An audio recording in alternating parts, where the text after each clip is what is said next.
Okay. Well, I was catching up on our readings, and there is a lot of material here. So I suspect we will take two sessions to go through the Bohr atom. So what I want to do is basically start out with the shorter reading, the article by John Hilbrun from 1985.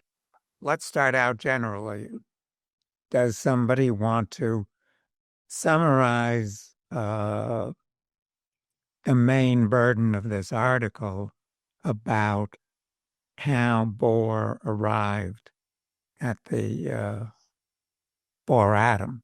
Or if you don't want to summarize the whole article, summarize what you think is the most salient points. Anybody? Sam. I know Bohr was like adapting, it's like Bohr's adaptation of Thomson's model of the atom.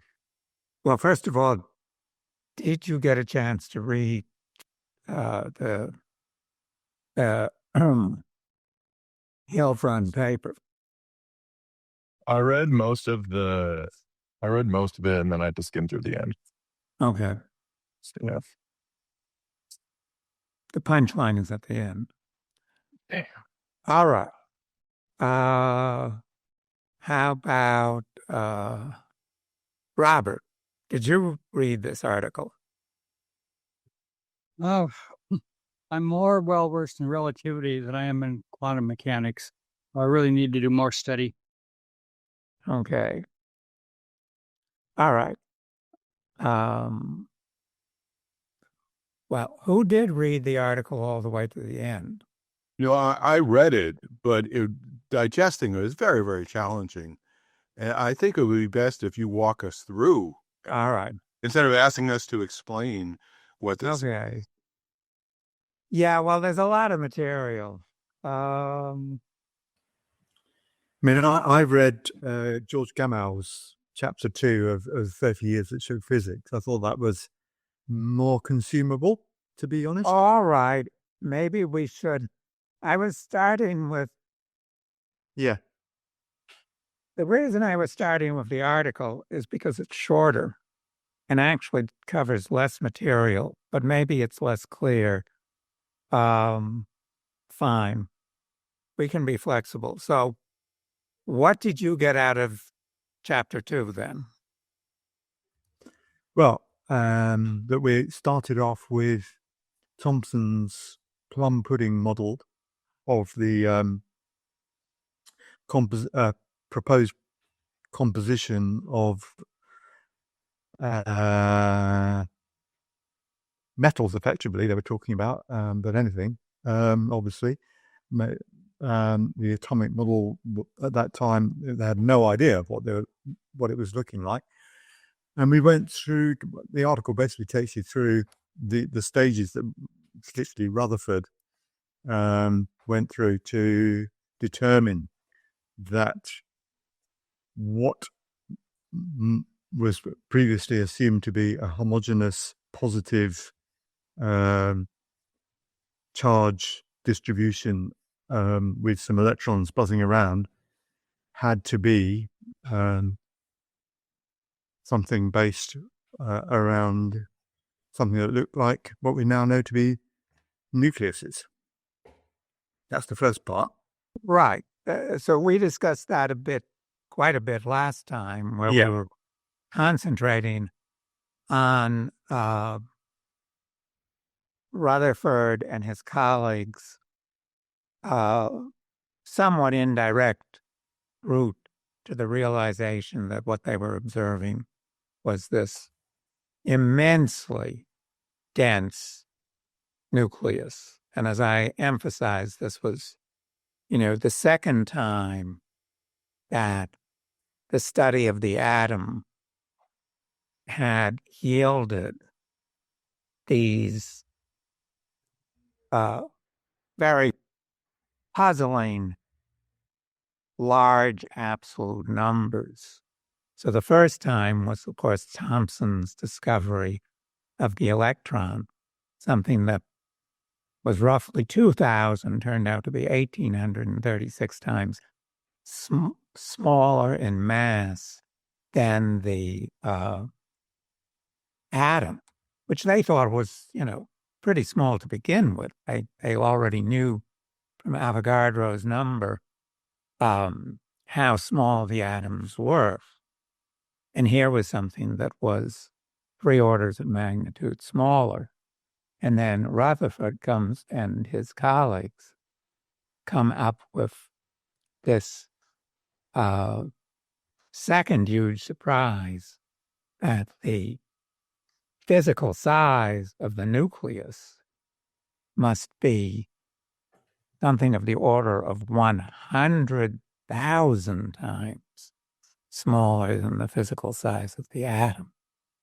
And since they were simultaneously discovering the mass of the atom was concentrated in the nucleus, and you have this truly astronomical number in which the nucleus is of the order of a quadrillion times denser than ordinary, than average matter averaged over the size of the atom, which is matter that we're familiar with on bulk scale. Our videos come out of LPPFusion's research in fusion energy, which will power a future with abundance for all, with a clean, sustainable economy and environment. Goods, housing, and infrastructure would be extremely affordable once fusion kicks in. Fusion energy is the key to an advanced future. Support fusion research. The link's in the description, and thanks. So let me interrupt, and somebody has just, come in, LK. Could you introduce yourself, LK? Yeah, just Lyle Kelly. I'm a enthusiast and small investor and interested in what you're doing there. Oh, okay. Is this the first time with the study group? Yes. Okay, well, welcome. So we just got started. I don't suppose you had a chance to do the readings. But what we're discussing is 2 readings on the Bohr's invention or proposal of what we now know as the Bohr model of the atom. I can put in the chat. Actually, I forget, did I put in the announcement what the readings were for this class? Lyle? Yes, you did. Oh, okay. Did you get a chance to do either of them? I don't think you did in the WeFunder announcement. All right. Well, could somebody save me the trouble and just put the readings in the chat? You can copy paste them from the announcement you all got. As you were saying, the big challenge came that after the discovery of the electron, Thomson and a number of other researchers were engaged in trying to put together a model of the atom that took into account the small size of the electron and tried to fit that with other observables, such as the thermal and electric conductivity of metals, which they were trying to describe. But they were starting prior to Rutherford's discovery and his colleagues' discovery of the nucleus. They were trying to fit this into what some people referred to as the plum pudding model, in which the positive charge was distributed throughout the atom, and the electrons, the negative charges, were scattered through that like the plums in a plum pudding. don't think I've ever had that dish. So along comes Rutherford, and all of a sudden, people have to essentially switch gears. Some did and some didn't. But among those who did try to switch gears was Bohr, and basically try and fit the electron structure into the idea that there was this strong concentration of mass and positive charge in the nucleus. So, does anyone want to describe basically what the first effort to do that was? Malcolm? Can you hear me? Yes. I don't understand a lot of this. To me, the whole thing comes down to how do you define an object? And I posted this little link here to a discussion with Sabina Lawson and Maudlin.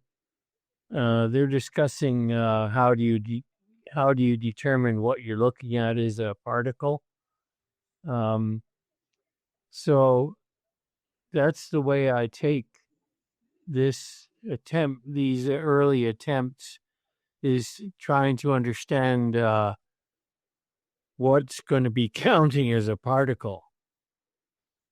Beyond that, the math and some of the details escapes me.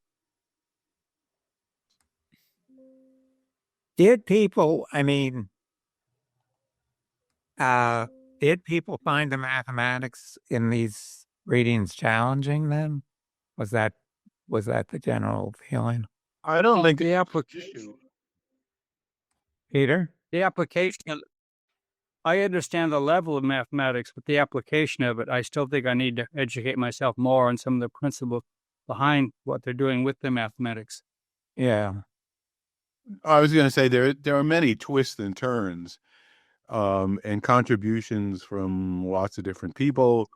And the article each one of them is a lecture, I think, in trying to fully understand, what gambit was taken when, and then the reaction to it, and it failed. I mean, it's really a soap opera that goes on. And it's very difficult untangling that, even with two reading. I mean, you really have to have supplementary help with this. Right. That's right.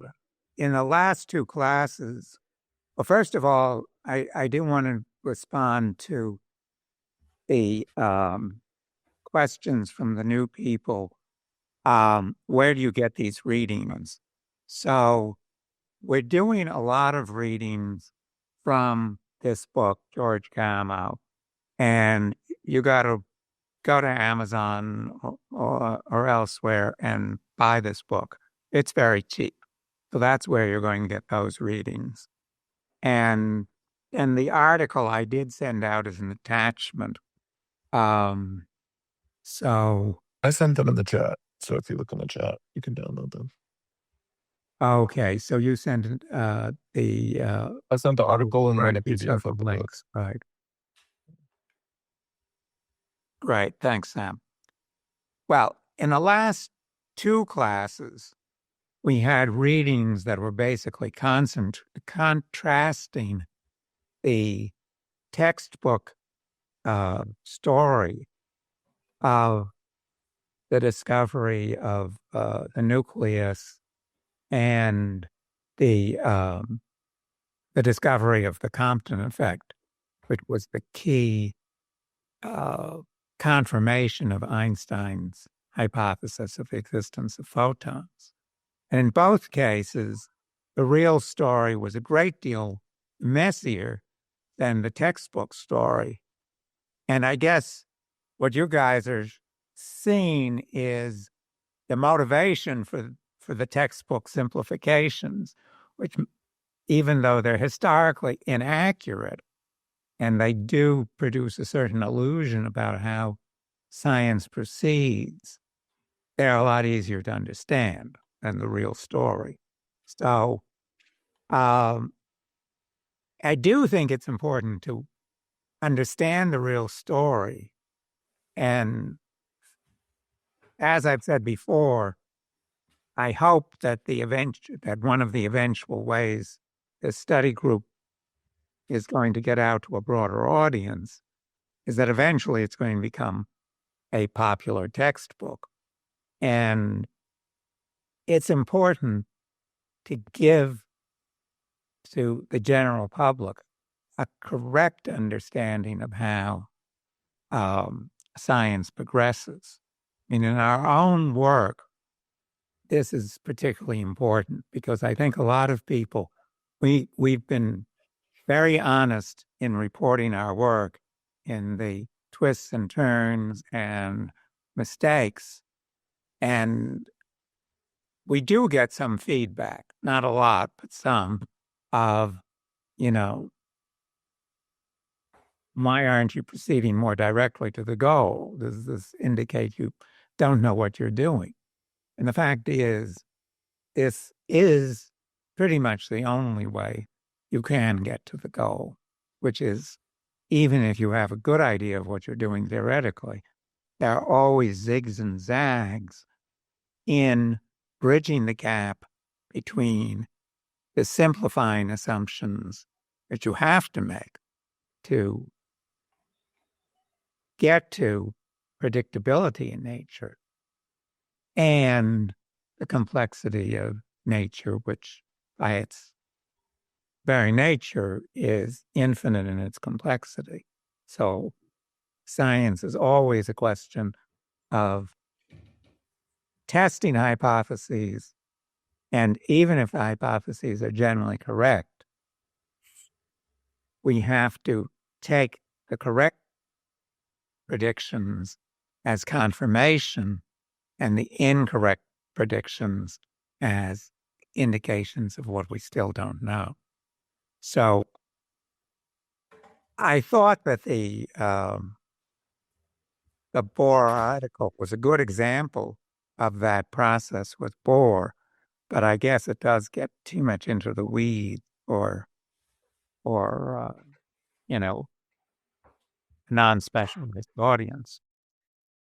So socially, I thought that part of the article was interesting at the beginning, talking about how he was kind of like going around correcting everybody's mistakes, and then from that turned it into like something that worked. Right. So there's And just go ahead. So, well, just to speak of the ups and downs and like the zigzagging, it's like you're trying things and you're failing, and then other people are trying things and you're like, no, that's wrong. Yeah, I agree with that. I think that there were quite a lot of people proceeding on in their own way, weren't there, all at the same time. I mean, the next thing that Rutherford was doing, I don't know quite, I couldn't quite work out, but he came up with this idea that the electrons must be orbiting these centers of positive charge. And then he was saying, well, that can't be the case, because if they're orbiting a positive charge, they would be radiating electromagnetic radiation, and they'd be decaying, and the whole idea would be collapsing on itself. And that's when, at the same time, it seems that people were coming up with measuring these wavelengths of emissions from excited atomic atoms, and all these things sort of came together at the same time. So I don't know if you could agree, Eric, but there's sort of a neat path through how they ended up with what we think is the right answer. It is quite complicated. right. And it is partially that it's the question of what people were focusing on. Yeah.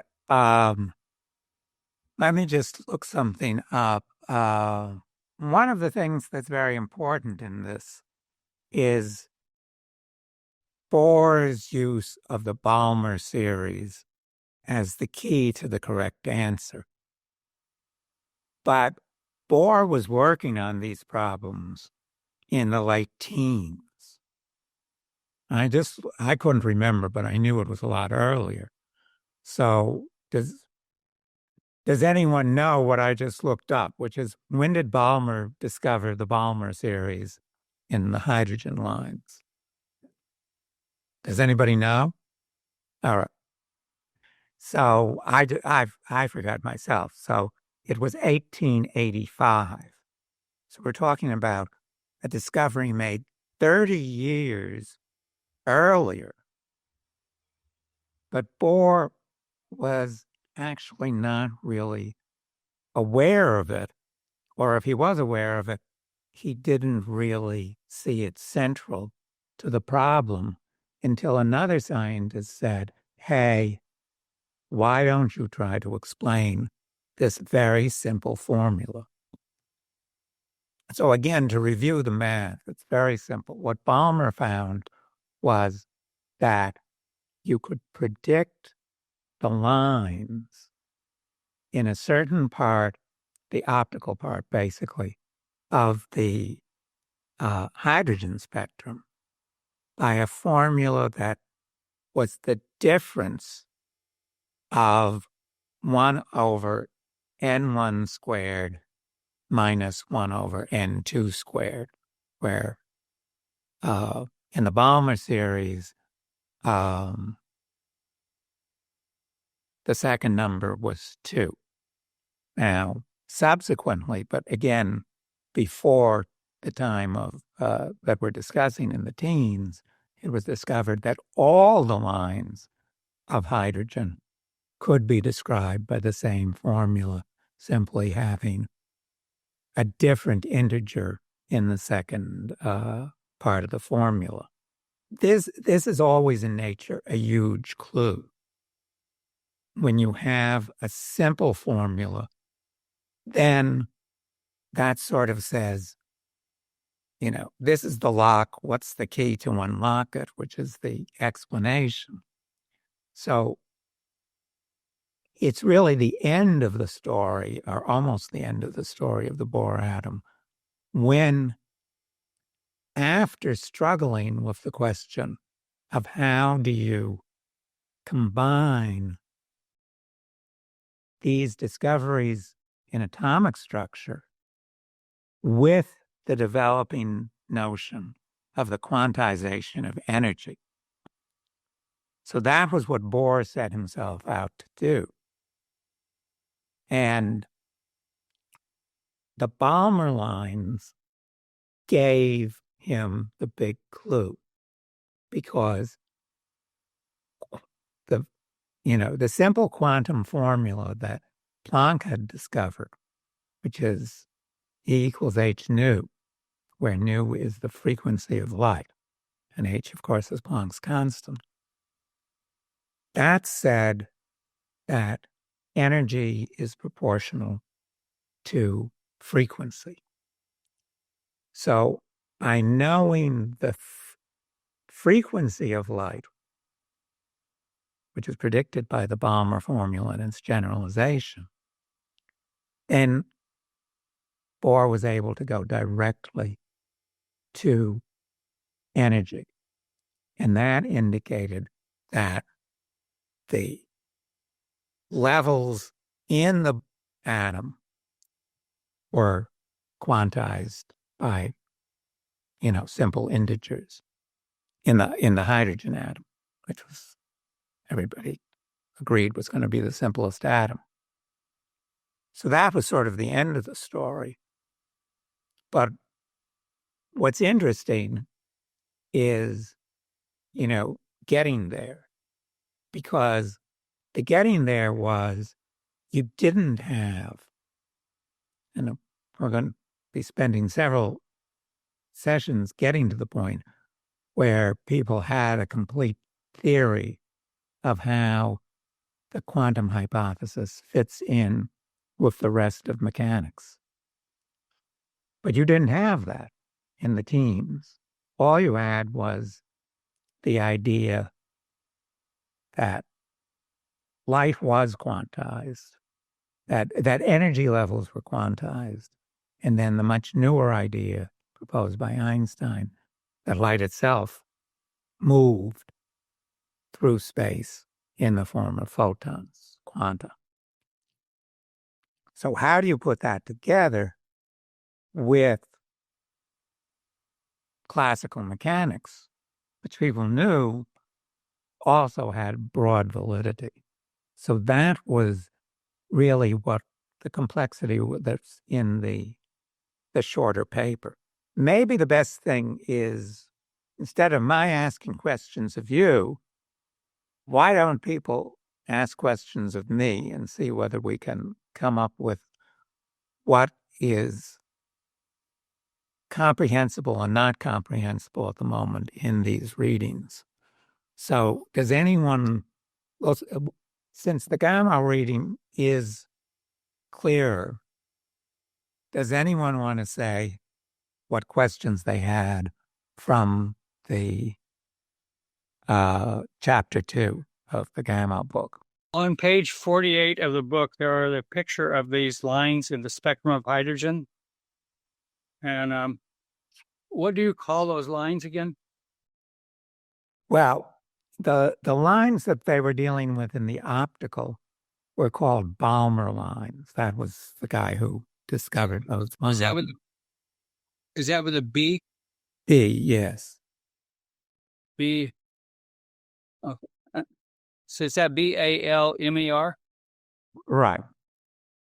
Okay. Because I can look that up and learn more about the scientist who developed that. Let me, maybe a good way is to concretize this with our own work. Sam has been assisting me in analyzing the optical spectra we get from the shots that we take with the plasma focus. So let me see. Yeah, so is this like the birth of that practice of measuring the spectra? No, as I say, How was Balmer was doing that?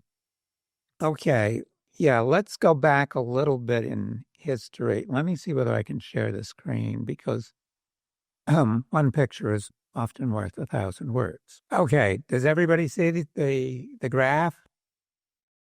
Yes. Okay. All right. So spectroscopy goes back pretty far into the 19th century. And we covered some of this in the earlier classes. So, of course, the first person to take a spectrum was Isaac Newton back in the 1600s. By his claim, he did it during this famous plague year when he stayed home from university.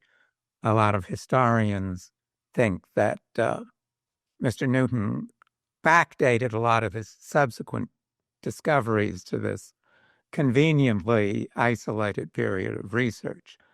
But nonetheless, he really was the first to get these spectra.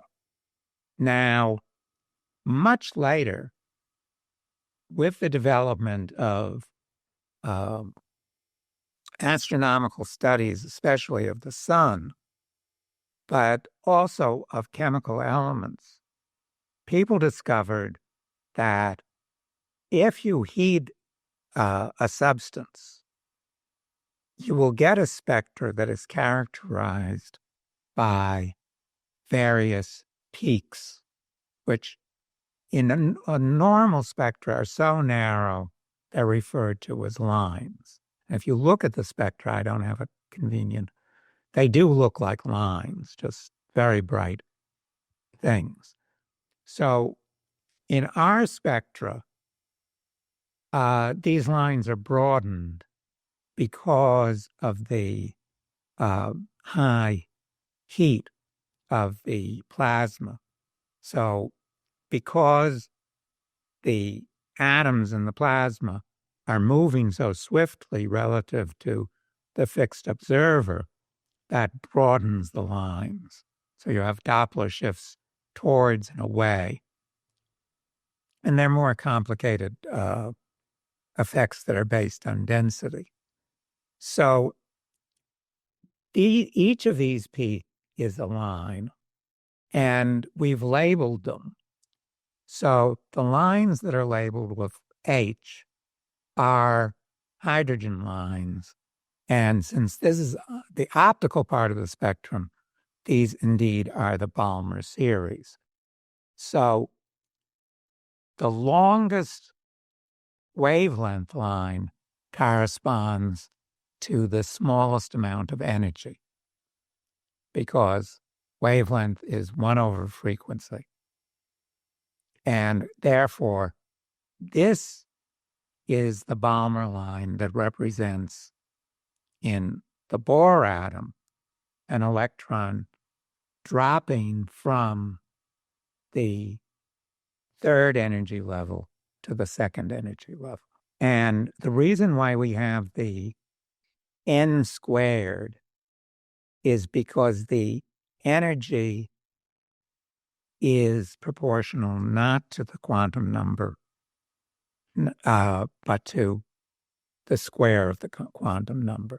And this is exactly the same thing as in gravitation, because you have the same 1 over r squared law, that if a planet were to, or let's say a satellite were to move to an orbit that is 2/3 of its previous orbit, its energy would increase because it's moving faster by a factor of 9/4, 3/2 square.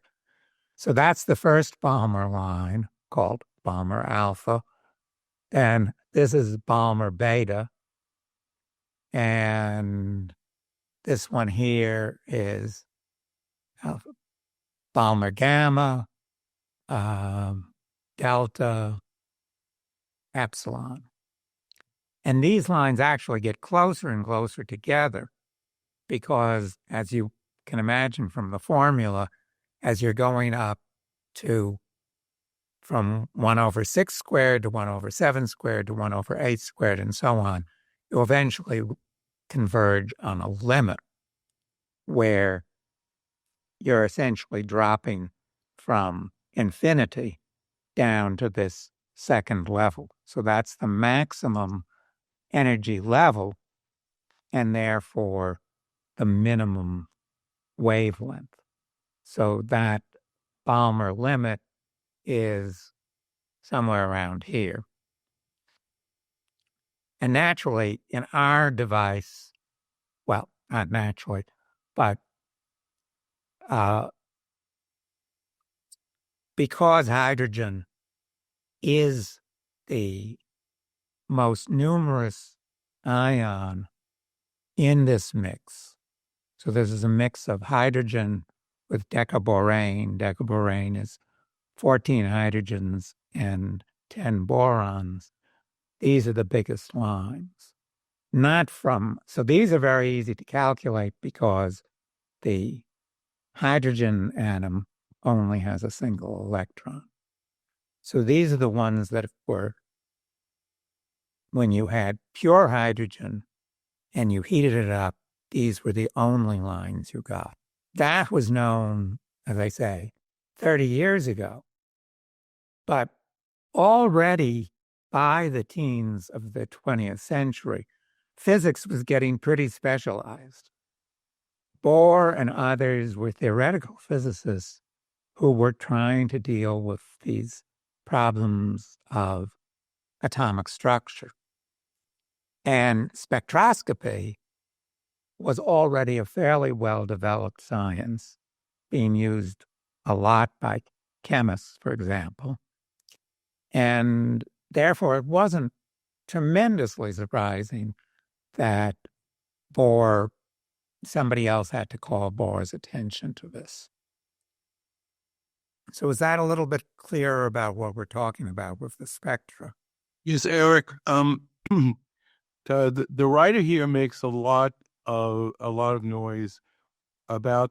I'm looking at what page are we on? Page 5. It looks like. Well, he says a single ring of 2 to 7 electrons within a neutralizing positive sphere is stable. The 8th electron must go to the center to achieve stability. the ninth goes inside where it and the eighth form a ring of two. So it seems like he makes a lot of noise about Bohr's work in the shifts in orbits. Can you pull that together with the chart? All right. So in other words, you have several simultaneous themes going on because nobody had put together quantum mechanics, quantum phenomena, and classical phenomena at that time. Now, you could say that's true a century later. People don't have a completely coherent idea, but they do have an excellent working idea of how quantum mechanics fits together with classical mechanics. But in the teens, they had no idea. So the question was, how much do you try to fit the structure of the atom in with what was known of classical mechanics? And when do you jump over to saying, how do we fit the atom together with these new ideas of quantum theory? Now, people who participated in the last class know that while Einstein's work on relativity was accepted quite rapidly, because people knew that it corresponded to observed phenomena, his proposal of the photon was not accepted broadly in the course of the teens. Some people accepted it, some didn't. What they had to accept was, Planck's theory that energy was emitted and absorbed by atoms in quantized packets. So these aren't even though in today, these are the same concept. Back then, they were not the same concept. And you can see logically they're not. In other words, you could have no photons and the atom could only emit a quantized amount of energy and therefore only absorb a quantized amount of energy. So all of this was in flux, and Rutherford's work was also very new. So you basically had these dual choices.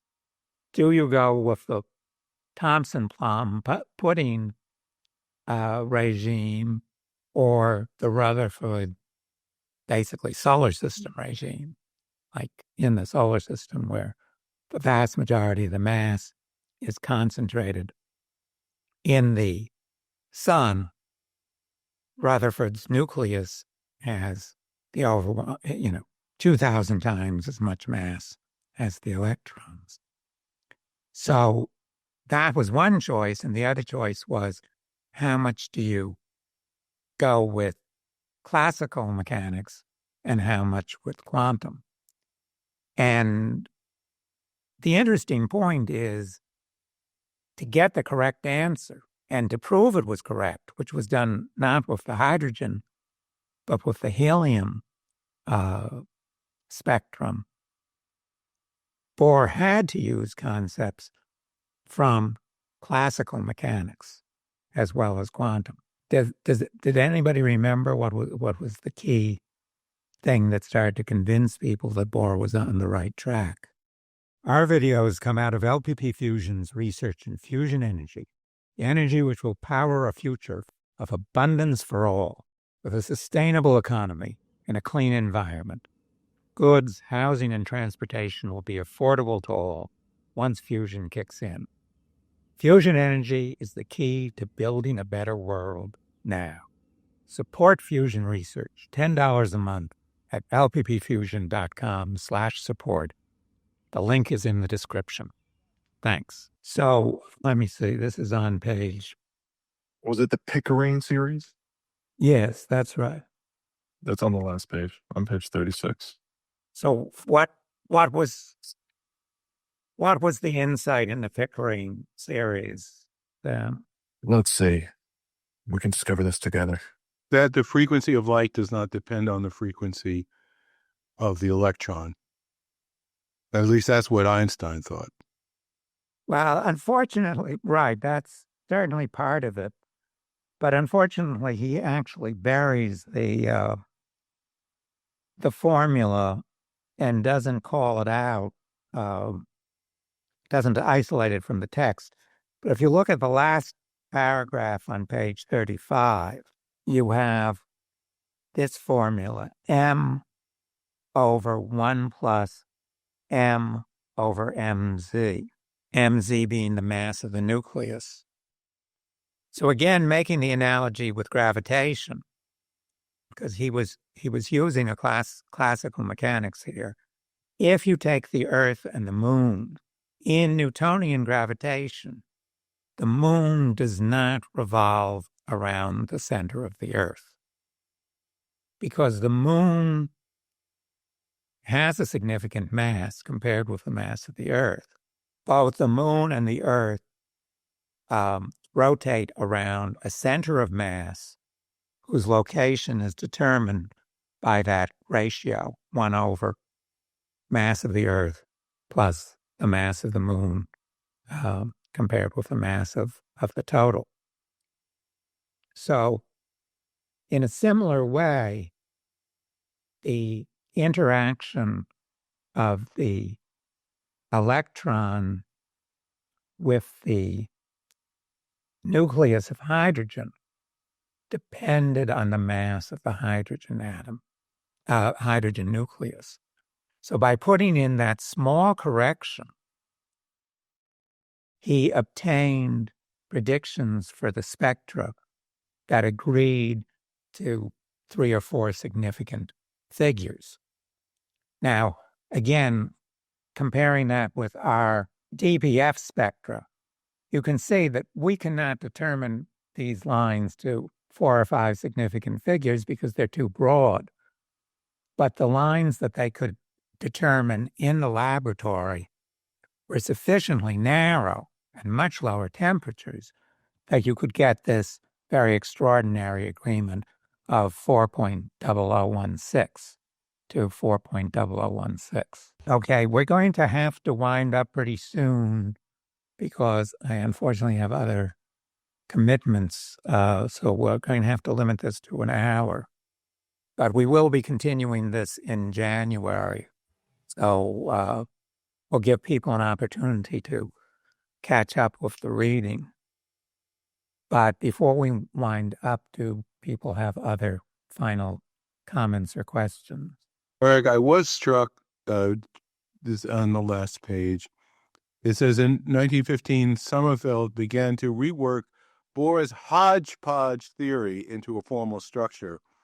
I mean, is that part of the problem of understanding this, that these are sort of half-baked insights that sort of dislodge some theory? And well, what these are, you have a range of predictive theories in physics, from ones that are based on a very small number of hypotheses and are developed to the point where you have exact equations, such as Maxwell's equations, or in the future from where we are in our history, the quantum mechanical wave theory.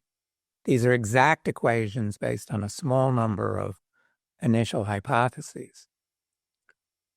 At the other extreme, you have parametric theories. Most of our knowledge of nuclear physics is parametric. We can be confident that the reaction rate of hydrogen boron at a certain temperature is so-and-so because we've measured that. So we can know that every time we do that experiment, it will come out the same, but we can't predict that. So Bohr's was sort of in between. It was basically saying, okay, we don't have a complete set of assumptions, but from this model, we can get this particular result for hydrogen. So it couldn't be generalized to other matters. But listen, I do have to sign off, so we will continue this next month, and I will send out a general notice.